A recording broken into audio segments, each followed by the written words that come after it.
মুহিউসুন্নাহ শাহ আবরারুল হক সাহেব রহমতুল্লাহি আলাইহি তিনি বলতেন, আলেমদের কাছে কোরআনে পাক শুদ্ধ করবে এজন্য আসতে লজ্জা হয়, লোকটার অনেক লজ্জা লাগে। অথচ এই লোকটাকেই দেখা যায় বিভিন্ন জায়গায় দাঁড়ায় থাকে।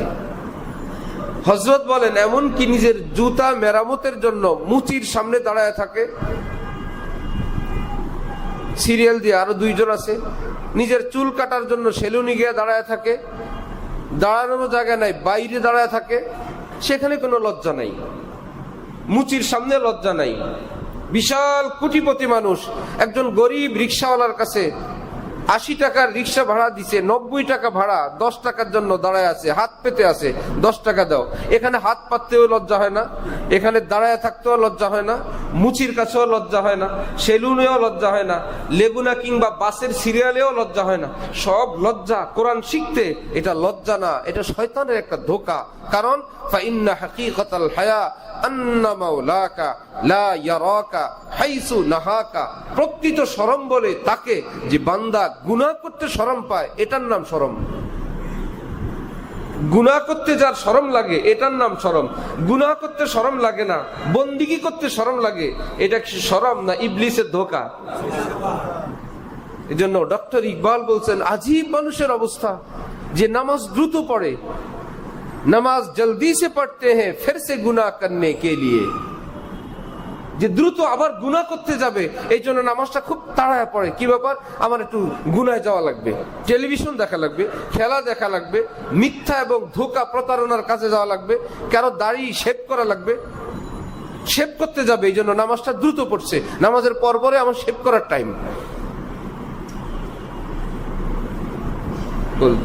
নামাজ জলদি সে পড়তে হ্যাঁ গুনাহ ফির সে গুনাহ করনে কে লিয়ে। বলে মুসলমানের অবস্থা এত আশ্চর্য, দ্রুত নামাজ পড়ে।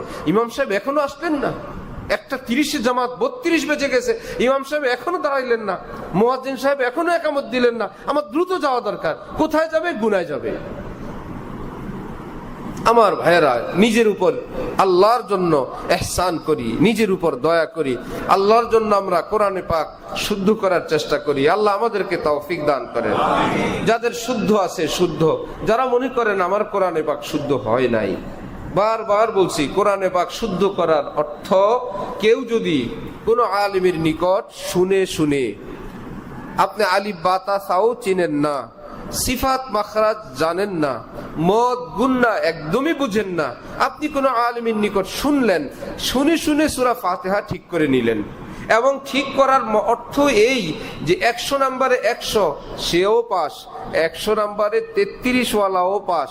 আপনি যদি 100 না পান, 90, 80, 70, 60, 50 না পান, 33 কিংবা 35 পেয়ে কোন আলিম বলে দিছেন চলে, অর্থাৎ নামাজটুকুন হয়ে যায়, ফরজ পরিমাণ আদায় হয়ে গেছে। তাও কেমনে? আপনার সামনে ফাতিহা দিলে আপনি পারেন না, কিন্তু মুখস্থ পারেন। আমাদের দেশের যে সমস্ত ছেলেরা সৌদি আরব যায় আরবিতে কথা শিখে, এরা কি কিতাব খুলে দিলে পড়তে পারবে? তার কথাগুলো যেগুলো আরবি সে বলে, ওটা যদি আরবিতে লিখে দেই যে তুমি তো আজকে সারাদিন এগুলো বলছো, পড়ো তো, সে আর পারবে না। আমাদের দেশের বহু বাংলাদেশি ভাই আছেন, তিনি অক্ষর জানেন না, সরেও পারে না,